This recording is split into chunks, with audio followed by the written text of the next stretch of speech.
Et aux couleurs de l'Afrique que les élus, le public et les bénévoles se sont donné rendez-vous pour célébrer les 40 ans du village gaulois. Niché au pied du Radom, VGPA attire plus de 60 000 visiteurs tous les ans. 40 ans plus tôt, en 1983, le même, du monde des enfants aux enfants du monde, réunit des bénévoles pour la construction d'un village gaulois. Ce dernier ouvre ses portes avec quelques jeux et des huttes dès 1985. Pierre Le Guillou, président et membre bénévole depuis 35 ans, nous raconte les débuts de cette aventure. C'est Jean-Marc Lebaille qui avait cette idée bien avant qu'il crée l'association, parce qu'il ne pouvait pas le faire tout seul. Il fallait un statut d'association qui permette à ses connaissances, à des amis, de venir avec lui commencer surtout les travaux. Fin mars 83, les statuts ont été déposés. Alors il n'y avait rien ici, absolument rien.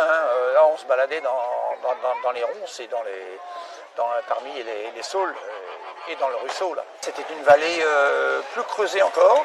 Il y a eu beaucoup de remblais.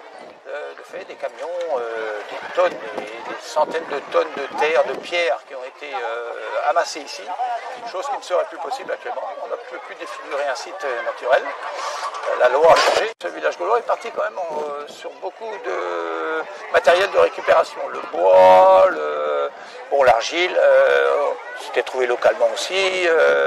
On peut dire qu'on avait une empreinte peu carbonée quand même, déjà sans le savoir à l'époque. Si la vocation humanitaire du parc de loisirs est nette dès sa création, il a pourtant fallu attendre les années 90 pour discerner l'aide concrète apportée en Afrique. Du partenariat fondé avec les frères de Ploërmel naîtront plusieurs projets liés à la scolarisation sur un territoire bien défini, le Togo, et plus particulièrement la région des savanes, située au nord du pays.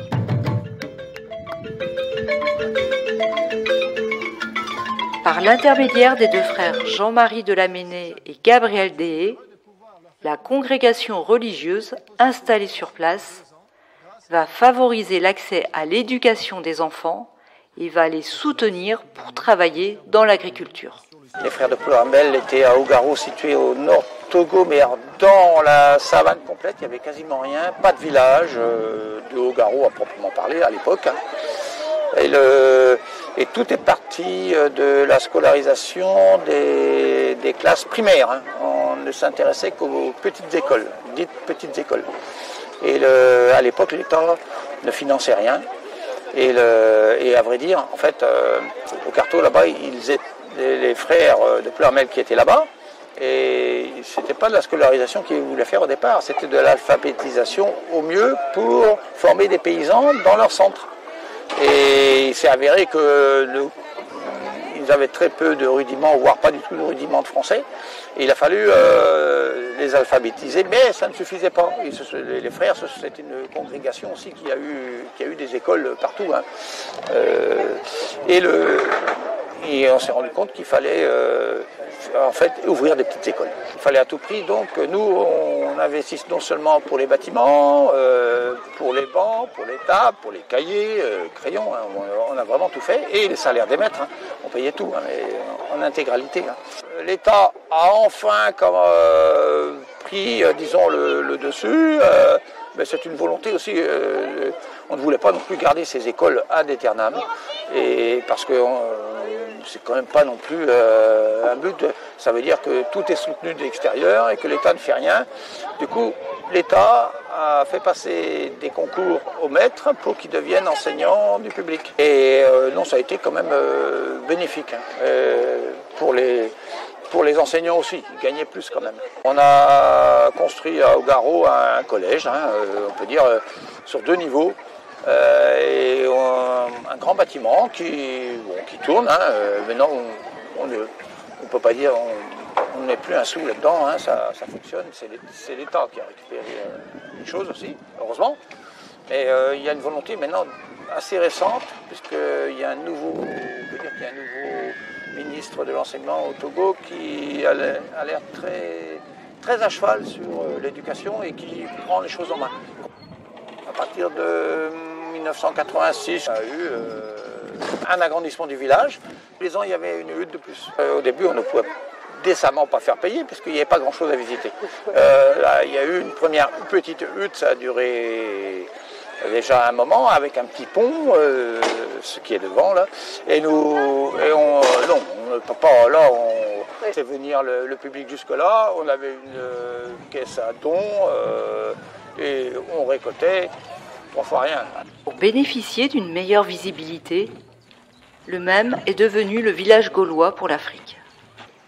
Au fil des saisons, le parc de loisirs devient financièrement autonome et reverse 60% de ses bénéfices au profit des projets solidaires pour l'Afrique. Année après année, le parc a pu financer de nouveaux projets à hauteur de 1,5 million d'euros. On a 2 projets pour cette année de 2 groupes de 4 classes. Alors, ce sont des 4 classes, des bâtiments en ligne, comme une longère un peu, mais sur un seul niveau, plein pied, et avec des claustras. Donc les enfants, il y a des aérations pour éviter trop de poussière et trop de chaleur surtout. Et les enfants travaillent dans de meilleures conditions. Il ne faut pas se baser seulement sur l'argent, il faut aussi nouer des contacts sur place, dans la population. Et je pense qu'avec le temps, ça porte ses fruits. À leur manière, les fondateurs contribuent à la réparation des blessures occasionnées par les colonies françaises lorsqu'elles imposaient la domination de leur système éducatif et culturel aux Africains. Comme on voulait aider en Afrique, il faut savoir qu'il n'y a pas encore longtemps, jusqu'aux indépendances, en fait, nos ancêtres, les Gaulois, étaient quand même, disons, diffusés dans les écoles primaires. Et on avait le petit Africain moyen, pour lui, ses ancêtres devenaient les Gaulois aussi. Voilà, parce que c'était le système éducatif français qui dans les colonies, était institué. Si le public contribue largement au financement de cette mission solidaire, il n'en est pas moins que sans ce lien indéfectible tissé entre les bénévoles et la région nord du Togo, sans leur contribution active à la restauration des infrastructures du parc, la viabilité du modèle économique en serait menacée. Les bénévoles viennent participer, alors ça peut être des permanences le dimanche, le dimanche midi, de midi à 18h on est ouvert, et souvent les jours fériés et les dimanches on demande aux adhérents surtout 2 permanences l'année. Tous les mercredis après-midi, à l'automne, en hiver, au printemps on est là et on travaille à rénover des planchers, des escaliers, ou des choses qui sont en cours et surtout décharger les salariés de tout ce qui est petit travail qu'on peut faire nous. Face aux conséquences du réchauffement climatique, le Togo a initié depuis quelques années un programme national de reboisement en vue de la conservation de la biodiversité et la restauration des écosystèmes dans le pays. Ces programmes visent à promouvoir la plantation d'arbres et ainsi participent à la restauration des forêts dégradées. Depuis 2018, VGPA soutient ce nouveau projet d'agroforesterie en reversant une partie de ses bénéfices.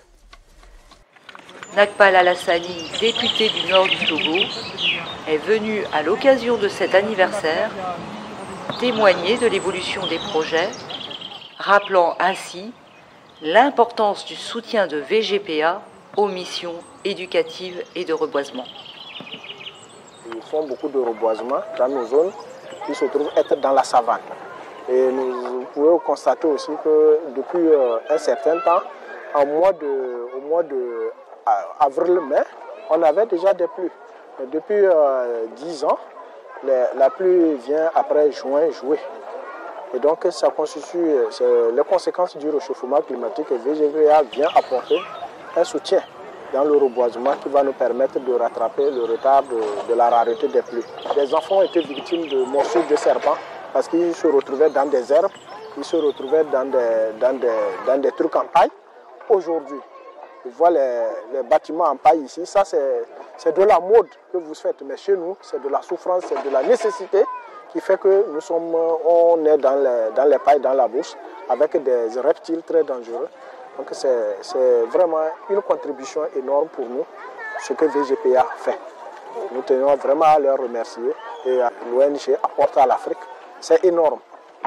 C'est le lieu pour moi de témoigner toute ma gratitude à l'ONG, au parc, à tout le comité administratif de VGPA et du parc du village gaulois pour tout ce qu'ils apportent pour nous. On est comme hier, ça nous donne d'autres idées aussi.